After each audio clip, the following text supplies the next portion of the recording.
So let me start recording.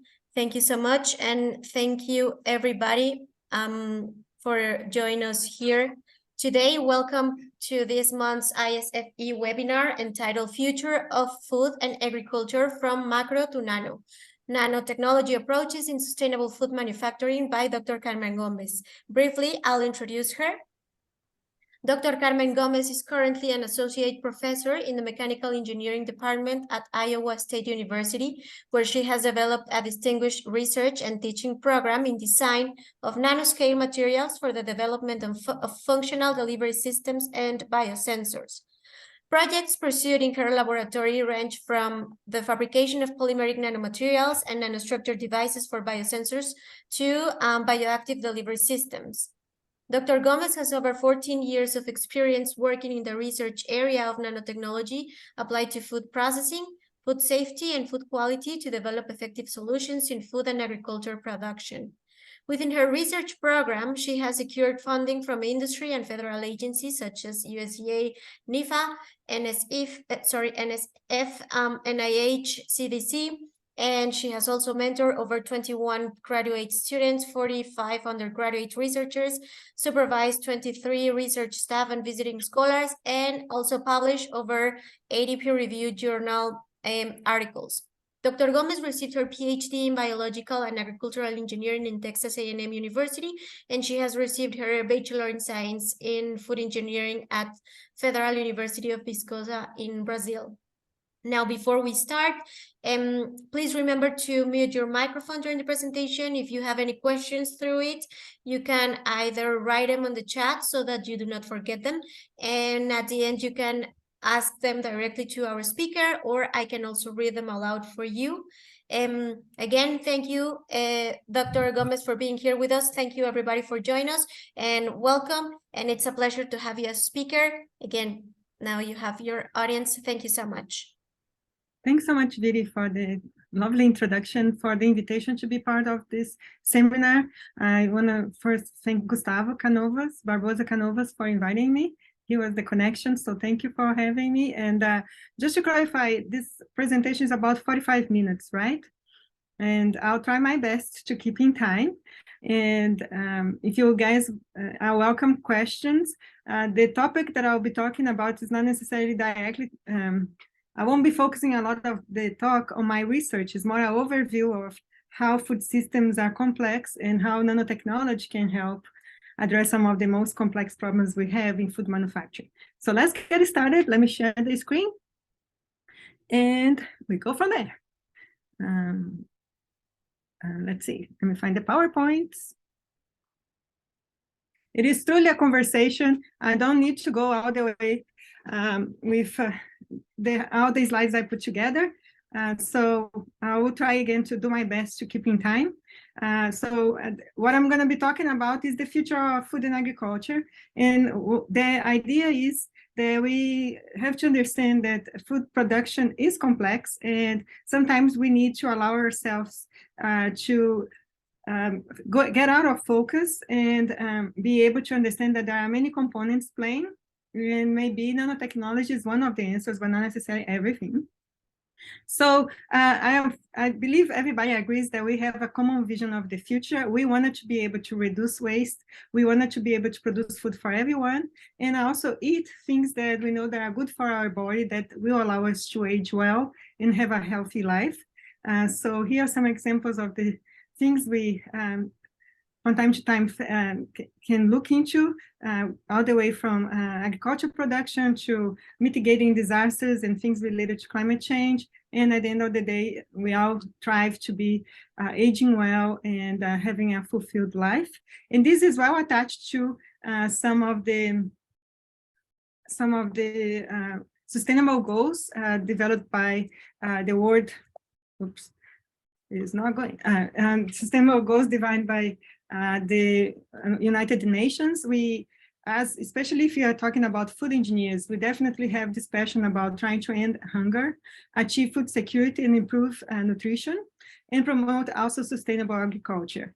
Now, as I was talking initially, everything, food production is very complex and is very entangled to many components of health, climate and the environment, and also agriculture production. So that's sometimes you hear about people saying the nexus, because there is a key player between energy, water, and food. And also we can bring another component, which is health.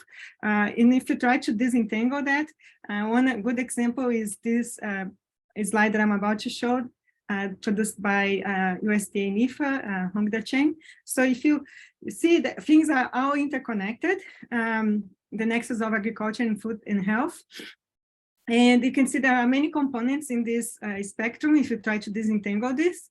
And we can see that food engineers can play a part on this in many aspects, but we are usually at the end here on the food production, food manufacturing portion, but we are always interacting with the production side, pre-harvest. We are also interacting with animal health, with soil health, water quality, and so forth. So there are many, many components, and we can all play a role. There is plenty of opportunities to contribute and advance the idea that we will achieve a sustainable food manufacturing production and a sustainable world in general. But you can see how things are entangled, and it takes a little bit to disentangle them. But I believe most of the researchers that are involved in food engineering are thinking about a sustainable world in a way to help advance and achieving the sustainable goals that I just mentioned before. So one way to look at it is to break down into a hierarchy about when it comes to food production, and thinking about that we want to end hunger. So yes, we do want to produce food for the next billion. We also want to produce food that is brings you joy, that brings you health and nutrition. So food is one of the few things we as people have agency on what we can control. So we choose a lot. We are very picky eaters if we have the choice on what we consume. And most people, as we are getting knowledge about how food plays in our health, we choose foods that ideally are good for our health. And from time to time, we go for just the enjoyment, but in general, we are always selecting things that we know is going to benefit our health in general and achieve a good quality of life. So there are many components that are interconnected in this, things that we can tackle. There are big major problems right now, and you probably are hearing that from different news and different discussion groups, but one of the areas is food waste, how we achieve health aging, and I will be talking about in general food waste, health aging, and pleasure. But you can see here there are many things that we could be working with: food distribution, minimally processed food, reducing the low carbon footprint, disease prevention, instant gratification, bringing us joy, and sustainable farming. So again, food engineers can be playing in any of those areas and contributing to sustainable food manufacturing. So let's talk about food waste in general. So where is the food waste most happening? And if you look at information available by groups, especially United Nations, they do describe very well where food waste is happening, and it varies depending on which country you live, developing nations compared to developed nations. So one example is this plot here. We understand that we are losing a lot of waste throughout the food production continuum. And you can see here, especially in developing countries, majority of the waste happens at the production part, before harvest, and at the end, when it comes to the consumer, when the food actually reaches the consumer and it ends up not being consumed. And so things that we can do is being able to properly manage inputs, improve the way we preserve and logistically distribute to the food, treat pests, and improve things related to pre-harvest. And also on the other end, when it comes to consumers, is about influence consumers' behavior and educating them, us in general, how to properly consume and preserve food once they reach our tables. So the major culprits here, you can see that is cereals, followed by seafood and fresh produce. Those are the main ones that end up being never reaching the end goal of nutrition. So let's talk about first the two major ones, which is food and fresh produce and vegetables, and then cereals, and how how food engineers again can play a role. As I will be touching bases that multiple times. There are plenty of opportunities for everybody to contribute, and the combination of everybody contribution really makes a difference in advancing this goal of reducing food waste. So for example, in the case of fresh produces and vegetables, 45% never really gets to the point of consumption. So in North America, over 2/3 of the losses occur at the agriculture and consumption levels. So what can we do? Things that people can help. Again, extend the natural shelf life of things. So maybe you work on developing antioxidants, enzymes, hormones to reduce respiration rate, to improve, again, to extend the shelf life of that particular fresh produce. Also, we can help educating that the ugly not necessarily means that it's bad. You can make them perfect, or also learn how to use the ugly fresh produce for other applications. Disrupt distribution, that's another way to improve, reduce the losses. So farm to table distribution, again, do production, consumption close to the production area, storage packaging, send surplus to food deserts and food pantries, disrupt restaurants and retail models that tend to waste a lot as well. Also use the waste, whatever is really not up for consumption anymore. Can we use those parts and make those something that is more valuable? So cellulosic conversion, field waste to sustainable food products, mine nutraceuticals and functional ingredients. Another area of improvement is improving recall and related to food safety. So whole genome sequence traceability, blockchain, to again make sure that you can deviate waste, something that is completely going to be wasted, convert that back to become a valuable product, just change the way how you're going to distribute that or process. Fresh beyond fresh, right? So again, improve the way we pack, improve kitchen technologies to preserve food in our refrigerators for longer time, and so forth. And beyond food, so can we convert some of those materials into fuels? And we have people doing that, packaging, cosmetics, supplements, and so forth. So this is one example. Another area that we could tackle when it comes to reducing cereal losses, again, 2/3 of the cereal losses are not really happen to reach the table. So what can we do? Eat the whole parts. That's one example. So it comes with consumer education. Find more use. So can we do things beyond protein, right? So we are seeing a lot of plant-based cereal diet, and a lot of people now consuming beyond meat and so forth. This is all based on has contributions from cereals, making them food interesting and enjoyable to eat. Make them even healthier. So can you embed more complex carbohydrates to make them healthier and produce and have more fiber, for example. Optimize processing to retain more nutrition. And another area would be preservation. So can we extend the shelf life of the products in a way that is consumer friendly? Packaging technologies, again, extend the freshness. So health food should taste good as well. So that's another thing, right? As I mentioned before, food is one of the few things that we have agency, and we get to pick what we eat. And that's something that when we are thinking about food production, we should be thinking about that it needs to taste good, and then it comes to pleasure, right? So what are the things that makes people to choose the food they eat? Healthy foods, they should taste good. So if you're gonna really promote health, there are many aspects that we should be considering. One of them is the sight. Visually appealing is very important. And it needs to be things that attract the human being to want to consume it. Taste, it needs to taste good. So for example, if you're going to choose something that is not meat, for instance, the Impossible Burger, it needs to have the appearance, it needs to have the smell and color and texture that you are looking for. Mouthfeel and sound. Texture is a big component of us choosing what we eat. And at the same time, people more and more aware now that food goes beyond satisfaction. You need to taste. It needs to be tasteful in order to be. It needs to be tied to health. As we grow older, we wanted to again have good and quality health aging.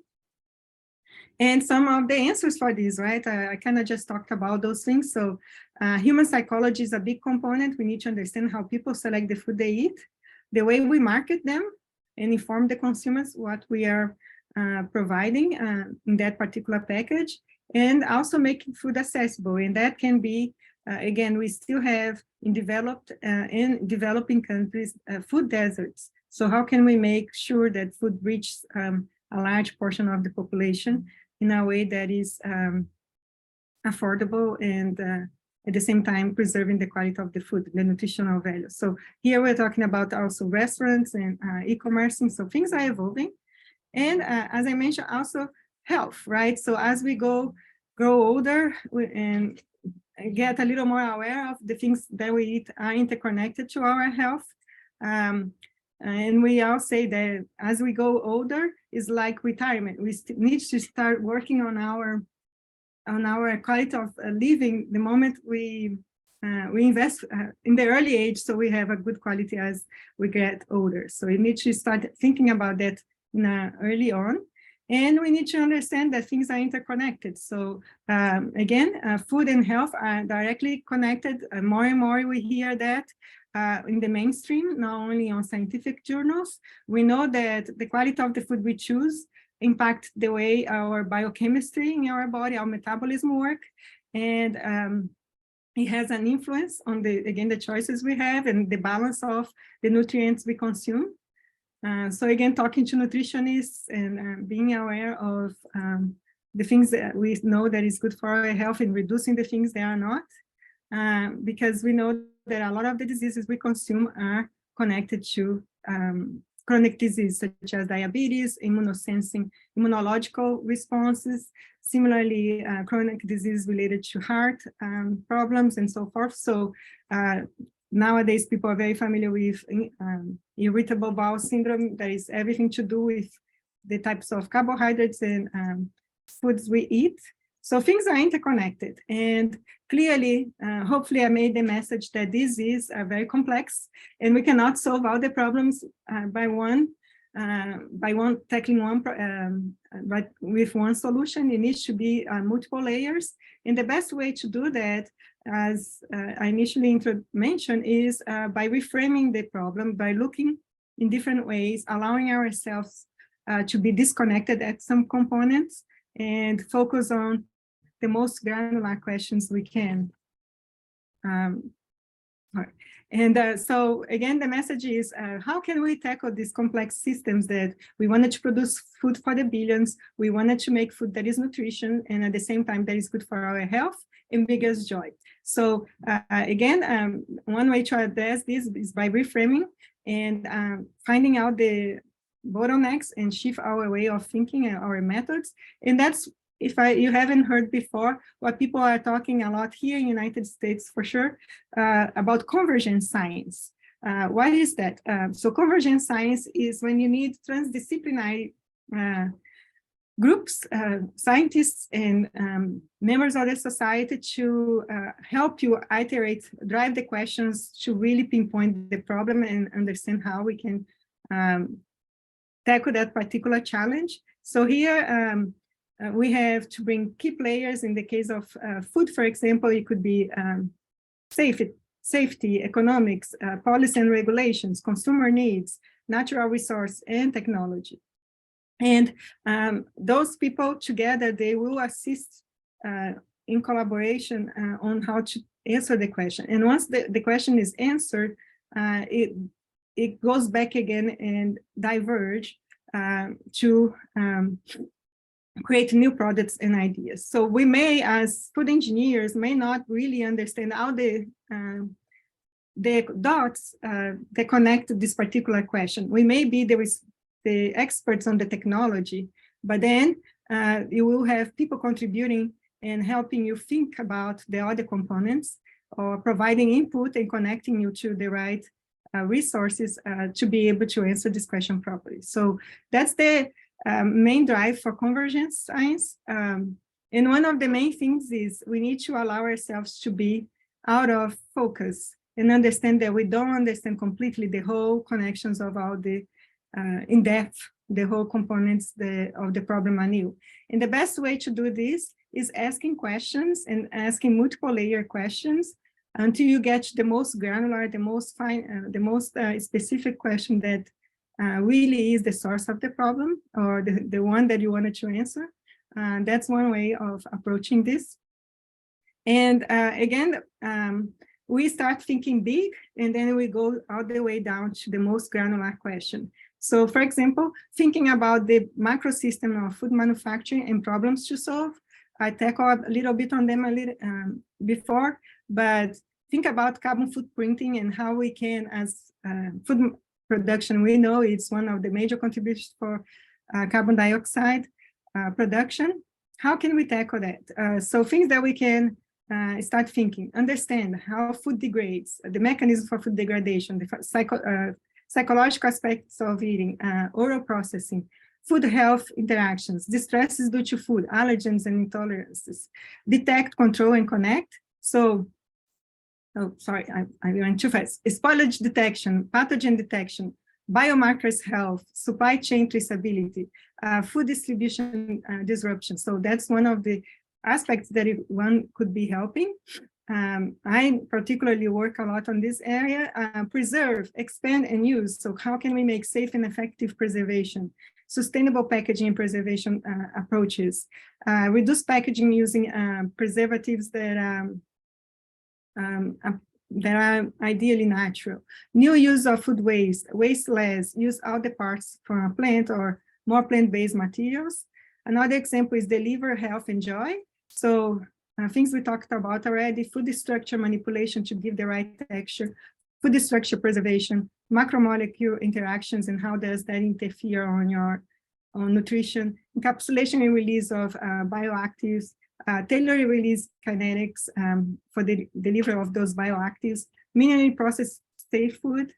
And finally, you cannot do those advancements in technology without connecting to the consumers and regulatory agencies. So again, education for safety, education for biology and biotech, safety of new materials, safety of new technologies, ecosystems of technology interaction. So the idea here is that what I wanted to mention is very important that if you don't communicate well with consumers, all the work that you may have done in this area may be rejected just because there is not built trust.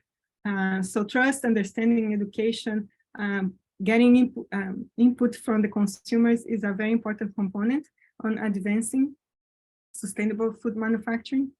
Now let's talk about, now I'm going to make the pitch for nanotechnology. So how can nanotechnology play a role on all this? So I gave you the big macro system, things that we can tackle.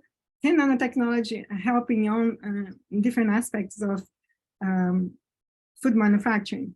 So let's shift nano from macro to nano. So nano, nanotechnologies can play from fresh produce all the way to food manufacturing, highly processed products such as bread, for instance.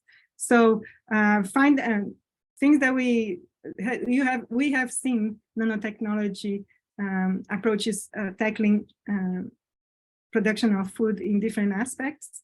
You can manipulate things at the cell level, right? We are talking about CRISPR Cas, we are talking about being able to modify the way, as we talked about respiration rate, do genetic modifications or plant breeding that induces this type of changes in the raw material to become extended shelf life or reduce respiration rate, or even just change color and produce more antioxidants and pigments that are of interest for food nutrition.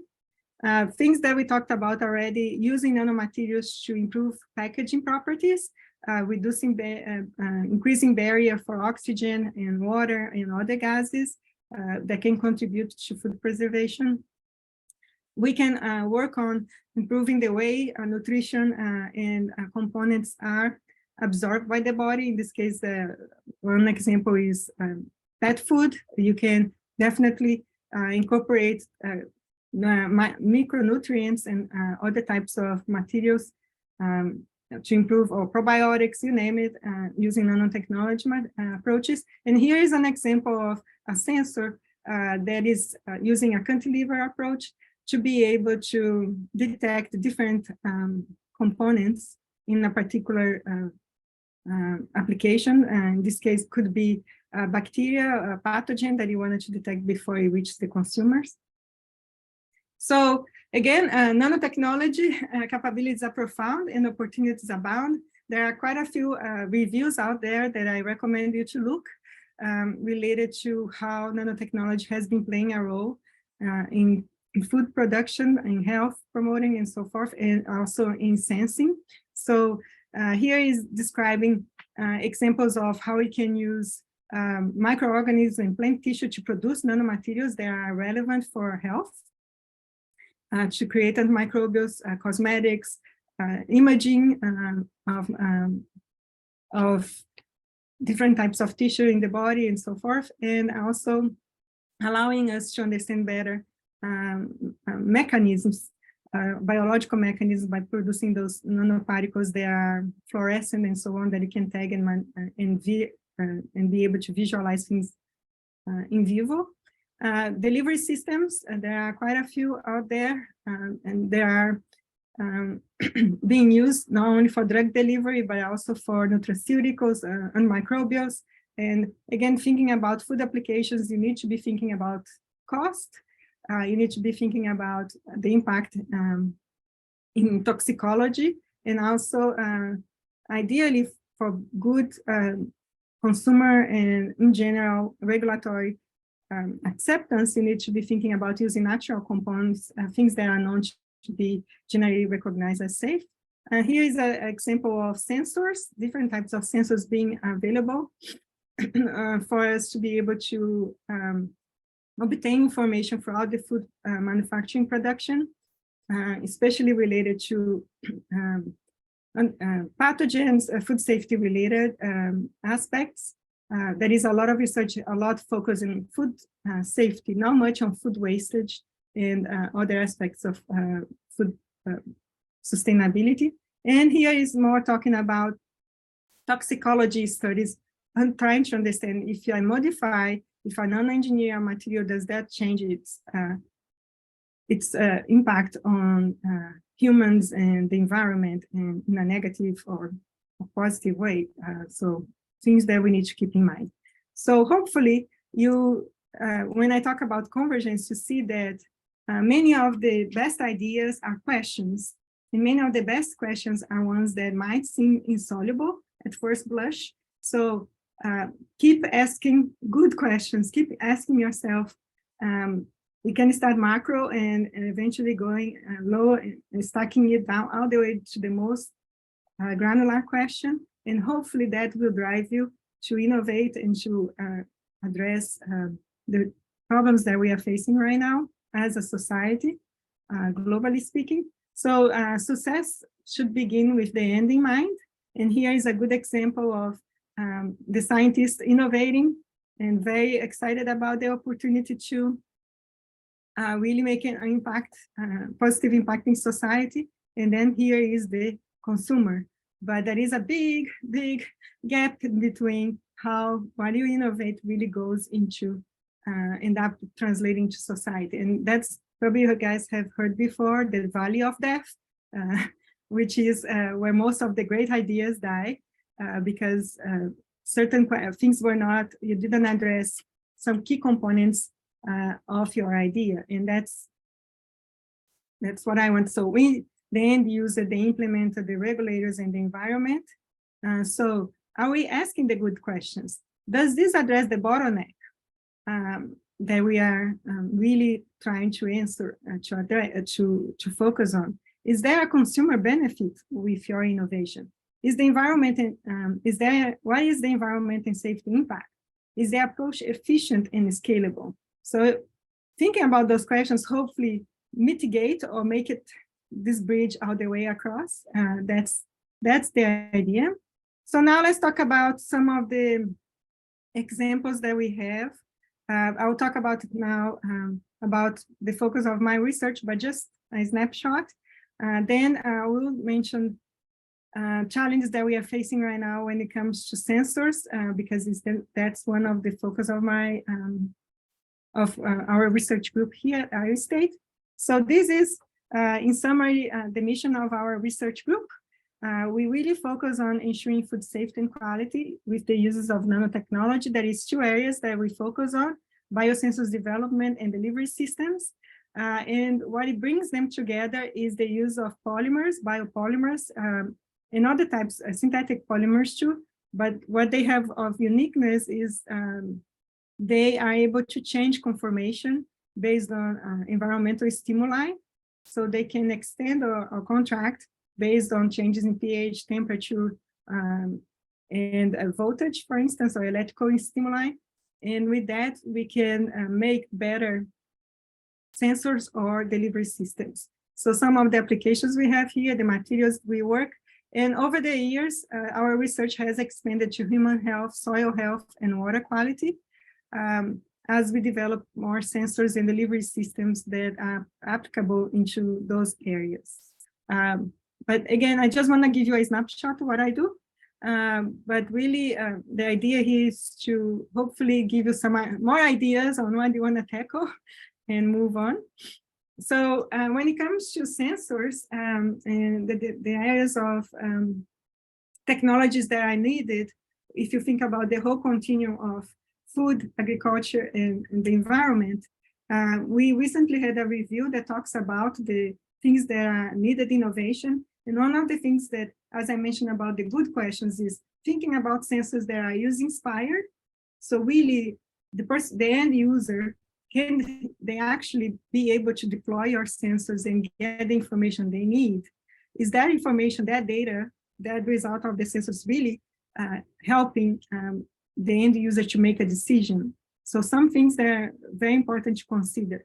Consider the bottom line. Again, this is not just about the sensor itself. You need to be thinking about the economical, the environmental, and the social values of that particular technology, the sustainability pillars. If you're really thinking about the whole continuum of food production, from production all the way to waste, you need to be thinking about how the information of that sensor is going to be translatable to the next stage, right? The interoperability of the data.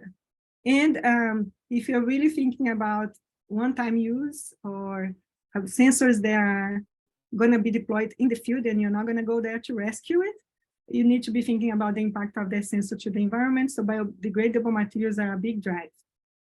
Also, another thing that I wanted to touch bases here is, I know I'm talking from United States of America, which is considered a developing country, a developed country.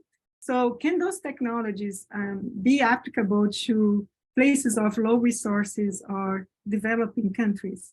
And I hope I'll give you some examples now from people that are really focused on their research on that, and hopefully you can see that it is possible if done with thought. So can we meet food security, safety, and sovereignty needs at low-income communities? So this is an example of a professor in Clemson, Dr. Diana Vanegas. She has done some great work in Colombia, helping low-resource communities to get information that can guide them in improving their communities. And in this particular example, she developed sensors that are extremely low cost and achievable, that they technology that you can buy locally and deploy there. So in this case, she's using a UV engraver, an engraver that you can buy to make engraving of leather or paper. So this you can buy in Amazon, and it costs $60. But if you use the right substrate, in this case is Kapton tape or polyimide, you produce a conductive surface that is basically a sensor once you functionalize that. So she's been using this particular sensor for detection of mercury in locations in Colombia that have non-regulated mines for gold. And and they know that the community is getting exposed to water that has high level of mercury. But the only way that they can indeed require support from the government to clean the water or to stop the non-regulated mining is if they prove that the water is contaminated. So she has worked with these communities to show them that they can collect this data themselves and present to the state and city, state, and federal government to get support for cleaning the water, or at least regulating the mining system so they don't pollute the water. And here is just an example how the data is collected. It's showing that one of the things that they are doing is trying to convert all of those things into an app that is used in a cell phone. So it's really portable, easy to use, and provide information that the community can understand. And obviously, things to keep in mind is cybersecurity, making sure that the data is kept in a trustworthy way and not shared in a way that is inappropriate. This is ongoing work, and I highly recommend you to take a look at it. So again, just a snapshot, nanotechnology-based tools, these are other examples that Dr. Vanegas and I, and also Eric McLemore at Clemson University have been working together on developing tools that are affordable, but at the same time can be deployed in settings that are needed. So thinking about the user and part of things. So the other example we have here is detection of biogenic amines using laser inscribed graphene, the technology that I just described. Here is using actuation of the polymers that I mentioned for detection of E. coli in hydroponic systems, again using a smartphone-based type of method. And this one is detection of salmonella in food products using laser-induced graphene as an immunosensor. And another example that I wanted to talk about is from a professor at MIT. His name is Kartik, and I highly recommend again to you to take a look at his work. Here he's using a piece of branch of a tree, which is now the name of the tree is white pine tree. So understanding that the way the water goes up in a tree branch is through mini pores, nanopores that control how the water can come up and go up, right, all the way to distribute to the leaves. So he uses those branches that have a very specific size to be able to filter water. And he's just showing us some examples of doing that. In this particular publication, he actually distribute those setups for the filters in communities in India. They have problems with water contamination. And here he's showing that these branches are able to remove E. coli. So if the water is contaminated with fecal coliforms, with fecal matter, this filter is enough to be able to contain E. coli at high concentrations. So things to keep in mind. Another example is here, where there is problems with, as well in India, with mining or contamination with heavy metals related to mining and other types of industrial production.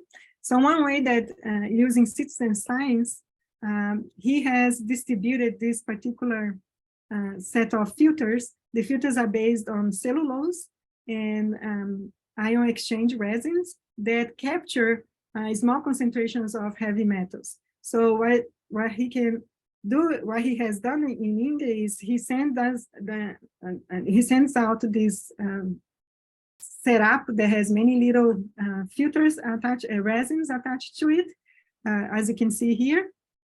And he engaged with the community to collect 250 ml of water, expose the filters, those resins to the water, and then for a certain amount of time. And then after that, they can remove this setup and ship it to a lab that can actually measure heavy metals. instead of having to ship heavy bottles of water and so forth. So that allows them to better have understanding of the contamination of the water they have. And again, we'll engage with local government to be able to have access to clean water. So hopefully my talk has given you an idea that there are many things available for you to contribute, and that you can do that not necessarily in a developed country. You can help and engage with communities and low resource communities as well with your research. And in general, opportunities and challenges are evolving. This is a continuous evolving world. And as we progress as humankind, we have different challenges that show up. So recent advancements in nanotechnology, I mentioned briefly about CRISPR-Cas as something that is now commonplace. Materials informatics is making leaps and bounds. When I say that, is that we are tying up development and creation of new materials based on computational data, modeling and simulations to see materials that have different properties that we need. Sensors for water quality are now available in a way that we can go throughout the whole supply chain from irrigation all the way to packaging.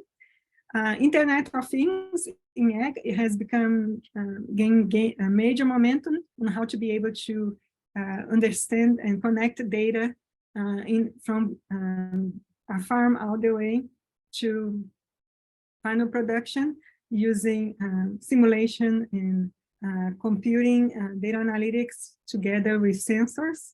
There are persistence challenges. There is still very much an inequitable world, right? Billions lack safely managed drinking water, sanitation services, and food to eat, even though we are advancing, doing leaps and bounds in terms of food production and improving the way we produce food. And if you guys would agree with me, post-pandemic supply chains, we still have a lot of disruptions in our supply chain that causes a lot of problems related to food waste. And again, it feeds back to not having enough food for everybody to eat. So hopefully the message here is that system level approaches can help, and by connecting differently areas that are differently distinct from each other, we actually can understand better and emerge stronger. And this is one example is understanding the interconnectivity of what happened during the pandemic, that is happening during the pandemic. And in terms of concluding thoughts, I wanted to encourage you to trust the process. So you may not understand all the connections, all the dots, and not be an expert in everything. But understand that you can reach out and get information from people that are experts and contribute and collaborate together to achieve bigger things. Must allow ourselves to temporarily be out of focus, to see the problem anew, ask questions, right? Avoid biasing research questions, so ask questions at the most granular level possible, utilizing the dynamic focus that I mentioned, allowing yourself to be focused and defocus from time to time. And system thinking provides rich context. You understand better what the problem you are challenged. So loose connections among components reduce risks of failure by understanding that there is these components, and look for non-obvious relationships, threads, such as economics, regulation, and consumer perspectives. So I hope my message is that the future of food manufacturing is bright.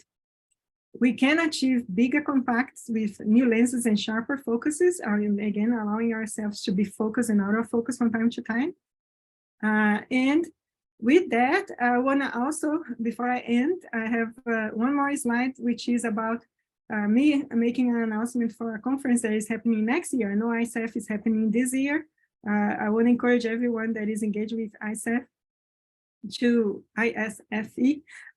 to join me in the Gordon Research Conference that is really focused on using nanotechnology for food and agricultural system. And the focus next year is going to be sustainable food production. So we will be tackling different areas such as nanotech in agriculture, environmental nanotechnology, advances in nanomaterials, and nanotechnology in food production. So if you are in this realm, of research and work. I encourage you to apply, and you will be more than welcome to join us. So with that, I'll stop so we can do questions. How about that? Thank you so much, Professor Gomes, for this interesting presentation and nice approach of, and well, for sharing with us all that you've been working at. So, okay, well, remember, this is a question and answer session of our webinar. Please turn on your microphone if you want to ask something directly to our speaker. You can also write some questions in the chat. I can also read them for you. And questions?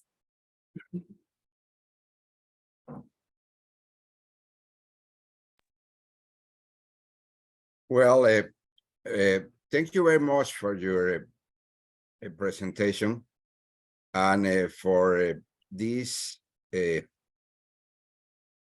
integral view about of the kind of problems that we need to attend and understand in the area of food production, preservation, and other related topics. And it's a very good way to integrate all the ideas about all the problems that we need to attend, and how with the new vision, it's important to develop new ideas to resolve this kind of problems. It's a very good presentation. Thank you very much. And my question is very easy. Do you think that the academic programs, bachelor degree programs, master degree, and doctoral degree programs in the around of the world right now have the structure, the focus to attend the problems in this way that you are was explaining in this presentation, or most of the programs are the traditional structure and the traditional vision of the try to understand the traditional problems to put on the table traditional solutions. What's your opinion about of the structure, content, and focus of the academic programs in food science, technology, and engineering to attend the real problems that we need to resolve right now? Yeah, thanks for the question. I feel that we are still very in a linear thought instead of thinking that there are many components, and those components, they play a key part on how you advance, create innovation. So from the perspective of the research institutions that I have been part of, yes, we are not talking about convergence. We are not talking about the idea of really understanding that there are many players that drive a technology to go forward or completely die, right? And not we are not exercising this questioning our ideas and trying to understand that sometimes we might be biased too, right? We wanted to tackle, we think the idea we have is great and we really wanted to pursue that. But if you put yourself in perspective and get out of focus a little bit, you know that likelihood of this really advancing and impacting in a positive way, society might be not clearly there. So I think there is a disconnect, and we need to work more on showing our students and scientists too. It's something that it takes time, right? It's a shifting way of thinking, and it's a shift of culture. It takes time to people to reach out, to create those, create these relationships and connect the dots with different stakeholders. And sometimes the structure for scientific advancement is not necessarily a structure that way. It will take time, more time than usually you would, and if you're thinking just doing the linear approach. So patience is part of it. Also understanding, for example, if you're gonna do some type of work, community work, you need to understand the culture that you are working with.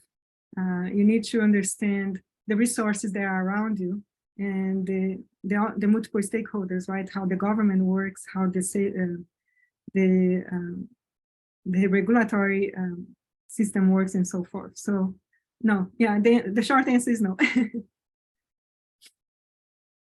But hopefully I shake the boat a little bit.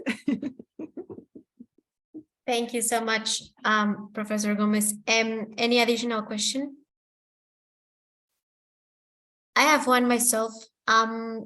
Is there any current regulation for food sensors in the US? Is anyone working on that part? So, I mean, there is a lot of research trying to develop sensors that can be used in food production. The only concern, regulatory aspects, is if this is going to be a sensor that is going to be doing continuous reading and in contact with food, it needs to be a food contact approved material. So that can be a challenging if you're thinking about using nanomaterials,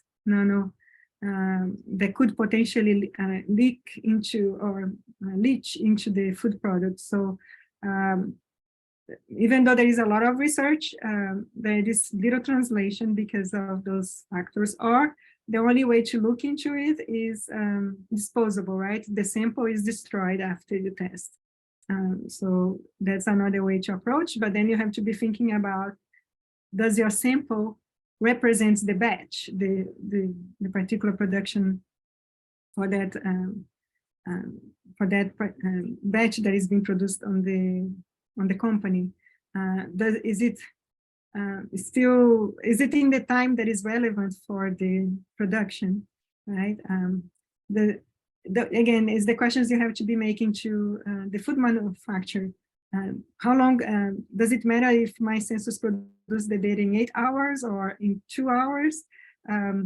How easy or can you interpret a plot, or you prefer to see yes or no?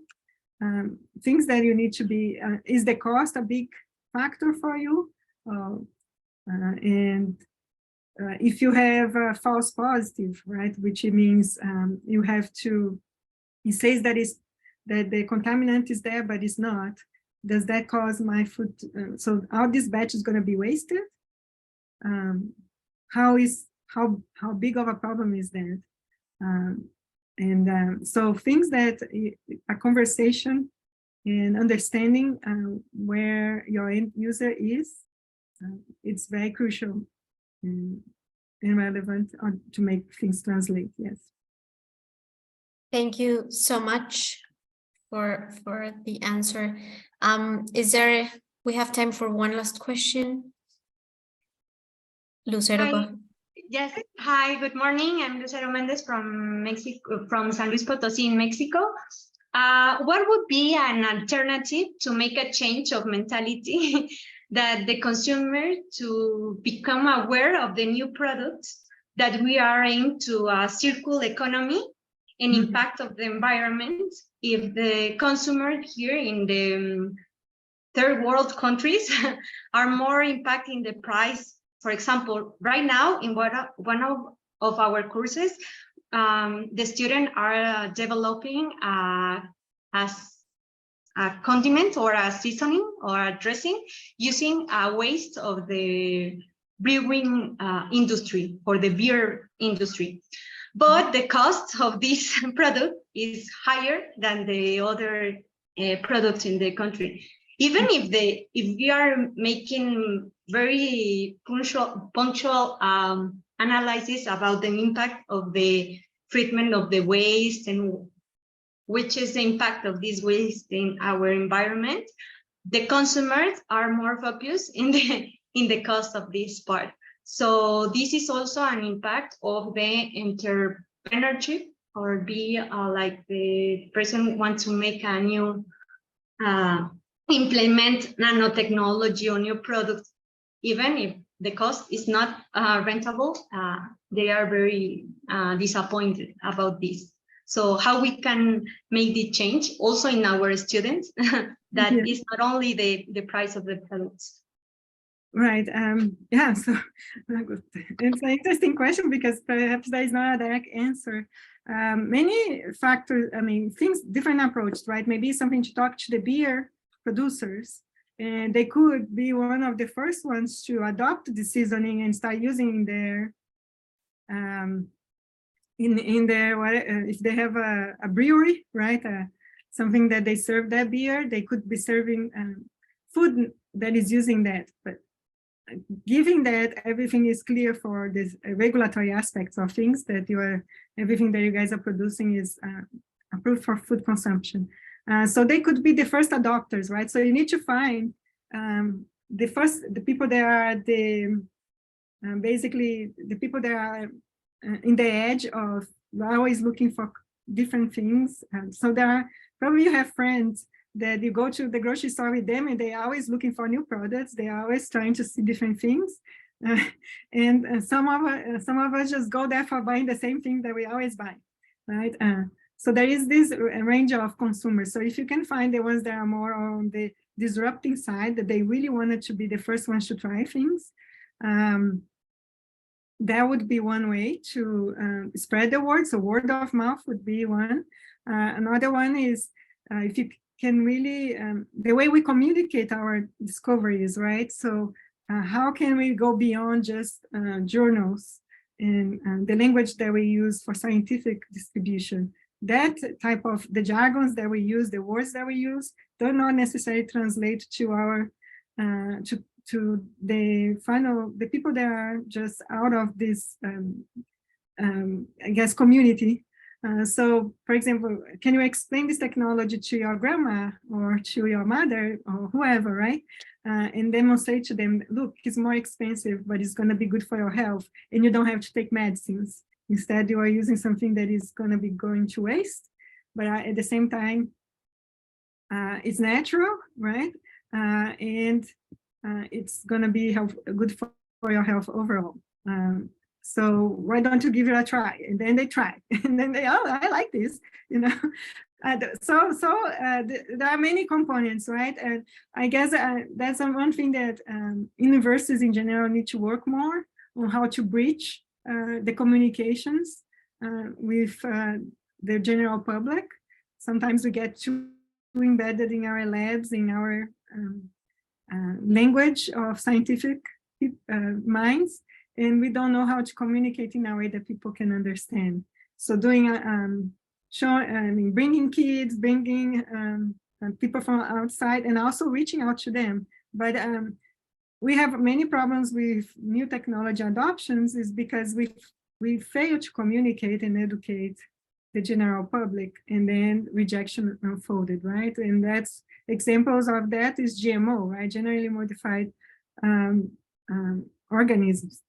People just rejected upfront, and I think the movement started in Europe because it wasn't disclosed in the best way. And then there was a case of I believe it was corn that caused serious allergy problems, and they realized, okay, you guys are doing something that I don't trust anymore.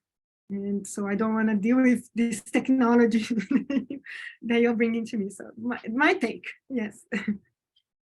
Hopefully, what do you think? What would you do?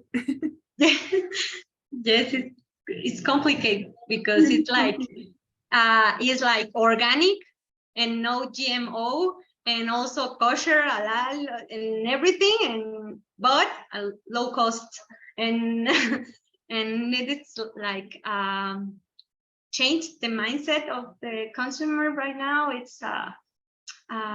It's in terms of communication that we make, or the marketing that we use for present the product. But I think that this part that even the beer factory that is giving us the gist that there is a waste, and we are making this product, that they could help us to communicate in their product, because also they have a restaurant. Maybe this condiment they could